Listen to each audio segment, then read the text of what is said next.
Chào mừng bạn đã đến với kênh Bóng đá Việt Nam.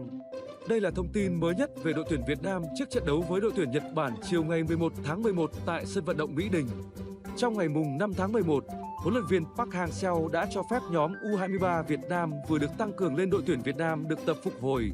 Đồng thời, ông cũng kiểm tra tình trạng phục hồi chấn thương của tiền vệ Trần Minh Vương, người vừa trở lại tập luyện cùng đội tuyển từ ngày mùng 2 tháng 11.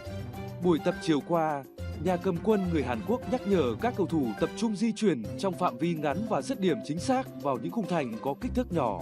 Ở cuộc đối đầu với Nhật Bản tới đây, dù có lợi thế sân nhà nhưng chắc chắn tuyển Việt Nam vẫn bị đánh giá thấp hơn. Nhất là khi Nhật Bản mang đến sân Mỹ Đình dàn ngôi sao thành danh ở châu Âu. Trong đó mới nhất là Ritsu Doan, cầu thủ được bổ sung vào giờ chót sau khi bình phục chấn thương. Ritsu Doan chính là người ghi bàn duy nhất giúp Nhật Bản vượt qua đội tuyển Việt Nam ở tứ kết ASEAN Cup 2019.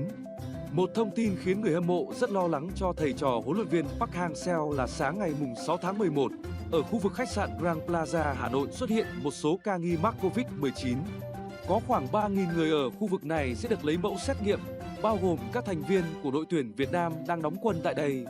Thầy trò ông Park Hang-seo đã tuân thủ mọi quy định về phòng chống dịch bệnh và thực hiện test Covid-19 vào sáng ngày 6 tháng 11.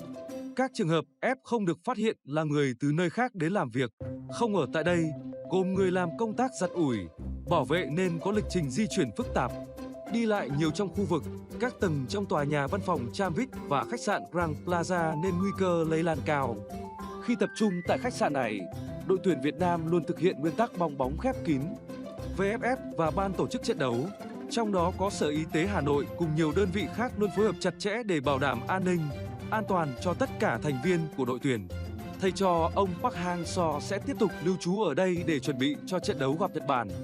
Về nhân sự của đội tuyển, đúng như dự đoán và cả lời hứa trước khi bước vào vòng loại U23 châu Á 2022, ông Park quyết định đôn 8 cầu thủ từ U23 Việt Nam lên tuyển Việt Nam chuẩn bị cho vòng loại World Cup 2022 AFF Cup. Ngoài những gương mặt cũ là Nguyễn Văn Toàn, Việt Anh, Nguyễn Thanh Bình, Lê Văn Xuân, Lý Công Hoàng Anh, ba tân binh là Nhâm Mạnh Dũng, Lê Văn Đô và Trần Văn Đạt được huấn luyện viên Park Hang-seo cất nhắc lên tuyển Việt Nam. Ngoại trừ Hai Long vắng mặt vì nhiều lý do, thì những cầu thủ còn lại được coi thi đấu ổn định, xuất sắc nhất của U23 Việt Nam tại vòng loại U23 châu Á vừa qua, cũng như chơi ở các vị trí mà tuyển Việt Nam lẫn thuyền trưởng người Hàn Quốc đang cần. Việc gọi bổ sung gần một đội hình từ U23 Việt Nam rõ ràng khá hợp lý, bởi chặng đường tới đây đối với huấn luyện viên Park Hang-seo, tuyển Việt Nam tương đối gian nan nên cần thêm nhân sự mới nhằm chủ động trong trường hợp rủi ro. Và việc ông Park Hang-seo không mạo hiểm gọi lên tuyển Việt Nam những cái tên xuất sắc khác hay trên tuổi cũng có lý do riêng. Nhưng trong đó quan trọng nhất vẫn nằm ở câu chuyện nhiều cầu thủ đã nghỉ khá dài sau khi về, lịch tạm dừng và kết thúc từ tháng 5. Sau những chỉ trích, và quan trọng hơn cả tự thân ông Park Hang-seo cảm thấy cần thiết khi chứng kiến cuộc khủng hoảng nhân sự kéo dài ở tuyển Việt Nam, lẫn lịch thi đấu dày đặc nên những thay đổi đã mang đến sự khấp khởi một lần nữa cho người hâm mộ. Tuy nhiên, những thay đổi rất lớn mà thuyền trưởng người Hàn Quốc vừa đưa ra thực tế mới chỉ nằm ở chuyện hy vọng, bởi đây không phải lần đầu huấn luyện viên Park Hang-seo khiến người hâm mộ cảm thấy ông đang đổi thay. Cứ nhìn vào các đợt tập trung gần nhất là thấy thuyền trưởng người Hàn Quốc cũng gọi không ít tân binh hay các cầu thủ U23 Việt Nam lên tuyển Việt Nam, nhưng rốt cuộc vẫn sử dụng phần nhiều cựu binh trong các trận đấu vừa qua. Huấn luyện viên Park Hang-seo vẫn giữ sự thận trọng cho riêng mình nên không dám sử dụng hay chấp nhận cả những sai lầm từ các cầu thủ trẻ, tân binh. Đó là lý do khiến câu chuyện ông thầy người Hàn Quốc bảo thủ một lần nữa lại được dấy lên như đã thấy. Chỉ mong rằng lần này sẽ khác, bởi huấn luyện viên Park Hang-seo bị đặt vào thế không thể không thay đổi.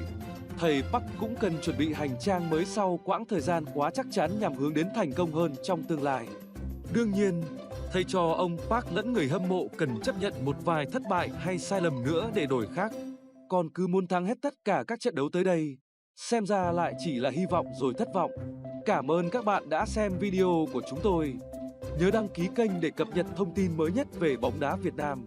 Xin chào và hẹn gặp lại trong các video tiếp theo.